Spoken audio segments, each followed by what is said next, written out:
Okay, everybody, thank you. Good morning. It's still morning. We are here at Attica Central Schools to talk about the governor's proposed cuts to school aid, specifically the hold harmless agreement. First of all, I want to thank Kyle Illy, the superintendent here, for hosting us here.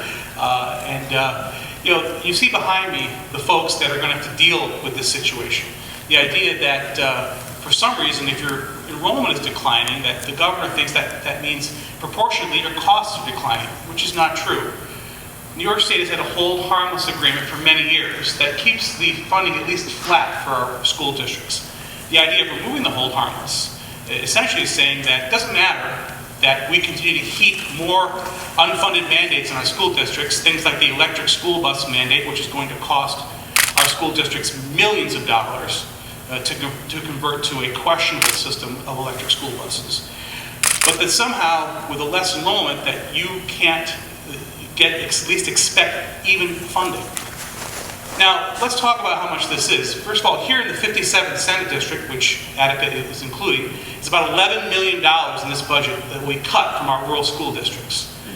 In the meantime, we are facing things like a mental health crisis among our students, which means they need more help. The fact that our kids are not reading at grade level.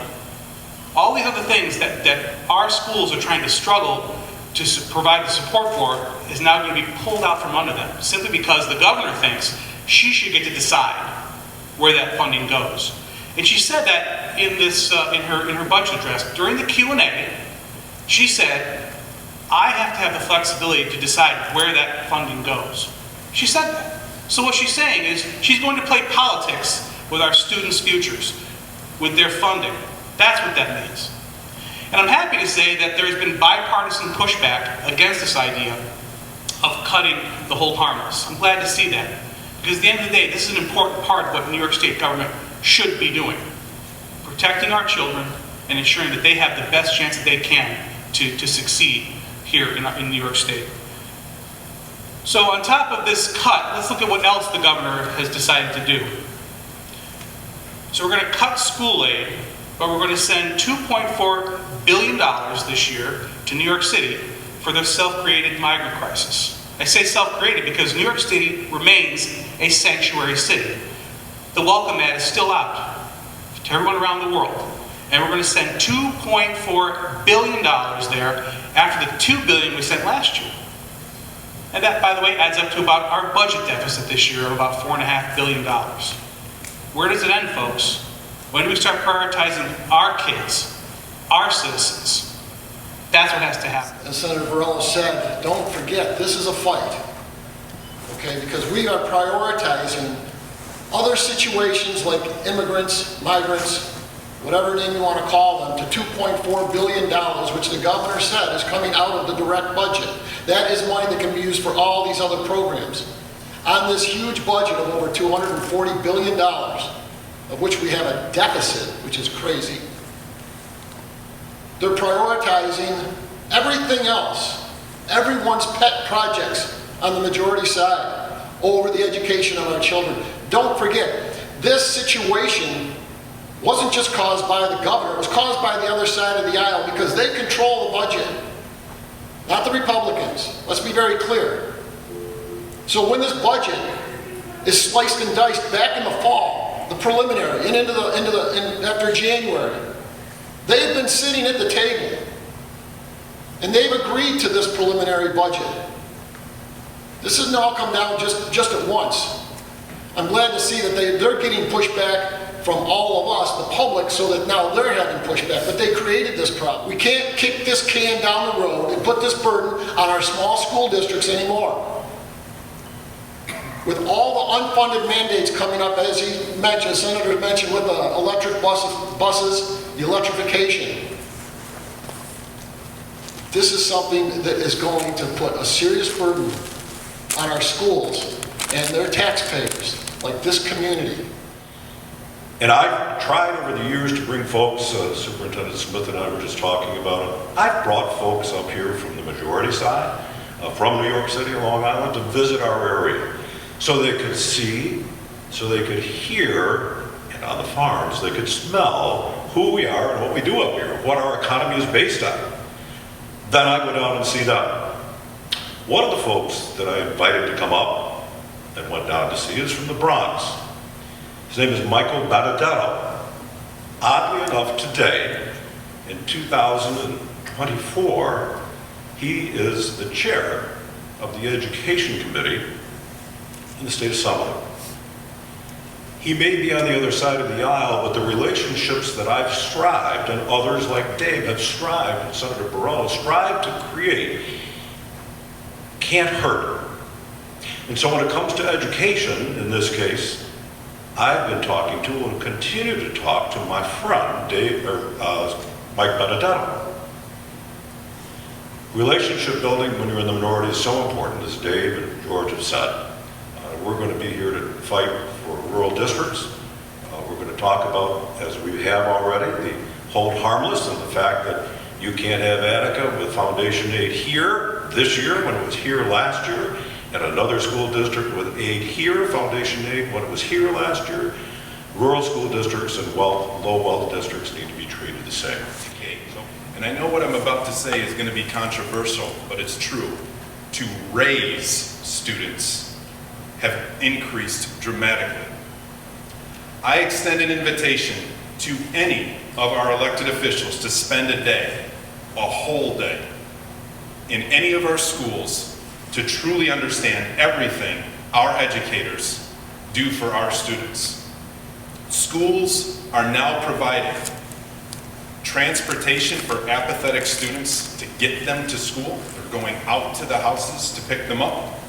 Multiple meals and snacks, increased special education services and related supports, increased interventions and supports for our earliest learners, additional mental health services, assistance with hygiene, clothing, and housing needs, instruction in restorative practices, additional language acquisition instruction, additional opportunities to keep students engaged in healthy, safe activities after school, 24-hour, 7 days a week, responses to anonymous reporting systems for students in crisis, school safety and security personnel, and assisting local social service agencies with students in need. These are just a fraction of the responsibilities that have been placed upon our schools. And this is what I need you to know. Everything that I just mentioned there, is just to get our students to a baseline where they can actually learn the material and content that we are required to provide in our schools. There must be a recognition of these increased and awesome responsibilities in the form of additional funding. It is only after we have conducted that study that we may begin collaborating on a sensible solution for education funding, and this is the important part, with a common sense timeline for implementation. Thank you. The needs of the students of our state, by sending $2.5 billion to New York City to manage the migrant crisis and the young students that come to their schools, is evidence the governor understands need. She realizes that the New York City schools need funding to help educate those kids. Whether they're migrants, whether they're Ukrainian families escaping a war-torn country, or whether they're a fifth-generation student from our district, they're all students that show up at our door.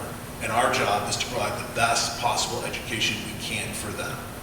And that's what we have to determine, and that's how we have to move forward.